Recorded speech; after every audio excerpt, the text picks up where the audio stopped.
Luhut Binsar tantang Gus Muhaimin adu data dan turun ke lapangan terkait debat Cawapres keempat kemarin. Halo guys, assalamualaikum warahmatullahi wabarakatuh. Jumpa lagi bersama saya di Marola Channel. Seperti biasa kami akan selalu menampilkan informasi-informasi terbaru seputar dunia perpolitikan dan tentunya salam akal sehat dan jangan lupa ngopi. Guys, heboh lagi di medsos pasca debat Cawapres keempat kemarin soal hilirisasi nikel yang disinggung Caimin saat debat Cawapres keempat kemarin.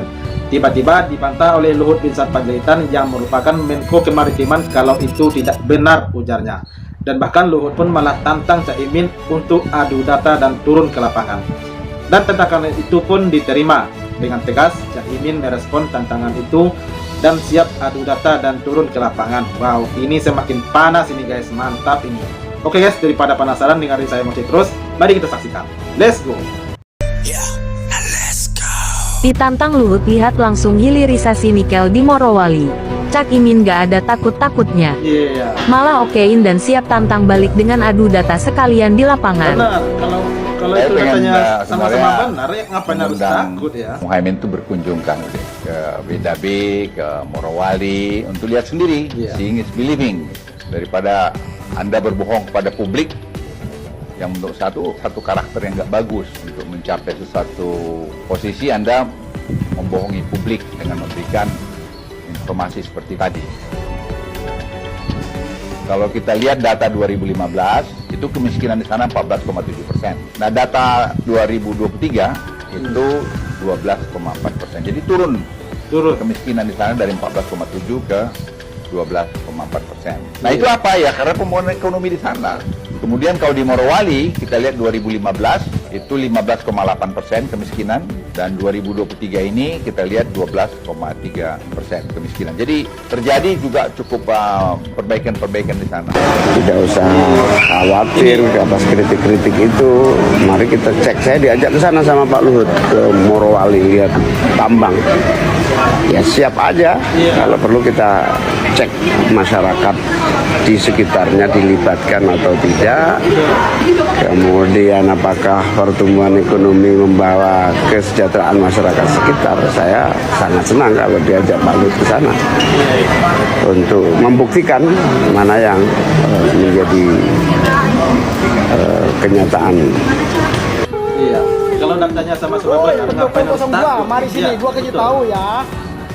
Pas debat kemarin, pas debat ditanya soal mengatasi kasus korupsi, Prabowo bilang kita akan naikkan gaji pejabat, dan Gibran bilang Gibran mau naikkan pajak hingga 23%. Itu artinya apa? Artinya yang kaya makin kaya, sementara rakyat kecil semakin tertindas. Makin melarang. Itu bodoh nggak? Bodoh. Tolol namanya. Iya. Jadi dinaikin pajak kok malah ketawa, malah iya kan? gembira ya. Gila. Anjir. Terus si Gibran tuh kan, si Asam Sulfat itu sok pintar bahas greenflation. Yang dibuat example malah aksi baju orange di Prancis alias greenflation. Itu bodoh istilah itu si Asam Sulfat. Sok jago, sok lancar. Ya kan? Iya. Itu merupakan tema ekonomi itu. Padahal tema debatnya adalah tentang lingkungan, food estate, agraria, bukan ekonomi, anjir. Tolol banget gitu si Gibran Asam Sulfat itu. Sehingga sekelas Profesor Mahfud kan, Profesor Mahfud saja itu seorang profesor, dia bilang pertanyaan si Asam Sulfat itu. Oh ya guys, ada yang enggak kalau orang ini mirip dengan Anang Hermansyah. Mirip ya? Bilang juga itu kelas SD. Jangan kembarannya dari jauh itu.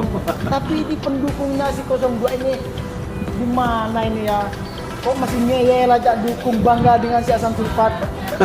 Itu Gibran berjanji akan membuka 19.000 lapangan pekerjaan baru. Gimana mungkin buka 19.000 itu pekerjaan? 19.000 itu jumlahnya sangat banyak loh. Dia itu dicarikan kerja oleh bapaknya, diesahkan oleh pamannya dengan cara merusak konstitusi. Ya, satu lagi, itu kalau pekerjaan itu banyak, mungkin ojol merajalela nggak mampu dari pekerjaan, dicarikan bapaknya yang nyatanya nggak ada. Pekerjaan baru 19.000 lapangan pekerjaan. Jadi ini merusak konstitusi, sehingga banyak media luar seperti Al Jazeera Bloomberg dari Amerika Iya. menyebut Gibran si Hasan Sulfat sebagai nepo baby. Nepo Apa tuh baby? Anak haram konstitusi. Iya, setuju. Tolong.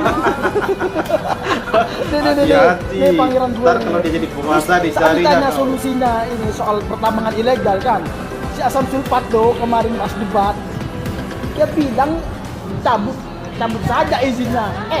Emang Iya, terlibat itu benar. ada izinnya? Nggak ada. Macam seperti orang pergi ke Malaysia cari pekerjaan. Nah, kalau dia itu ilegal tentu saja nggak ada izin, nggak ada permit, nggak ada izin tinggal. Kok cabut izinnya? Gimana sih Hasan Sulfat ini? Gemoy. Tambah Masa ilegal iya kok ada kita mau izinnya jadi ya. pilih pemimpin karena gemoy pilihan artis. Gara-gara lu yang bilang Anies Baswedan omon-omon, cuman bisa ngomong doang, nggak bisa kerja, kebanyakan janji manis. Lu lihat Pak Jokowi, presiden kalau nggak bisa ngomong ya gitu jadinya. Hampir nggak pernah kita dengar rasionalisasi kebijakan dari mulut Pak Jokowi langsung. Tiba-tiba premium hilang, tiba-tiba BBM naik, tiba-tiba ada ibu kota baru, tiba-tiba anaknya nyawapres. Karena setiap ditanya jawabannya cuman Ya nggak tahu, tanya yang mau tanya saya. atau lempar-lempar jawaban dengan tanggung jawab. Ya, produksi ya bukan urusan kita lagi. Loh itu urusan orang industri, urusan saya urusan apa? Bukan urusan saya.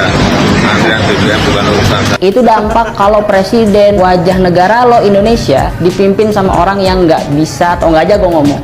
Atau cawapresnya misalkan Pak Ma'ruf Amin yang sampai dibilang AFK karena jarang banget muncul. Di sini gue nggak mau ngejelekin Prabowo ataupun Gibran, tapi di sini gue pengen lo buka mata.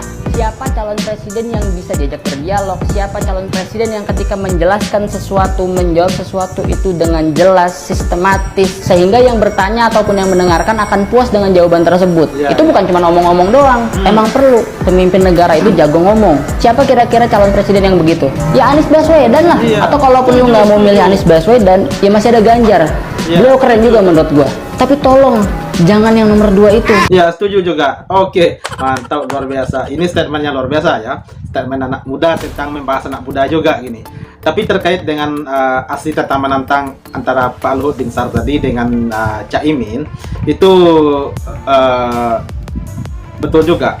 Ya kalau datanya sama-sama benar, ya kenapa harus takut ya? Tadi apalagi Cak Imin tadi meresponnya dengan sangat baik.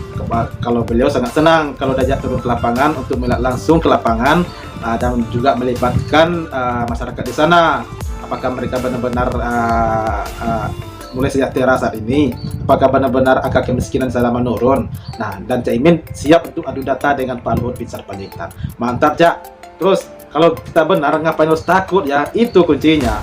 Kalau kita benar, nggak perlu takut apapun itu terjadi, apapun itu tantangannya. Kalau kita benar, jangan pernah menyerah, jangan pernah takut. Mantap itu. Oke guys, terima kasih banyak bagi yang telah menonton dan jangan lupa nantikan terus video berikutnya dari Marola Channel. Terima kasih. Thanks for watching.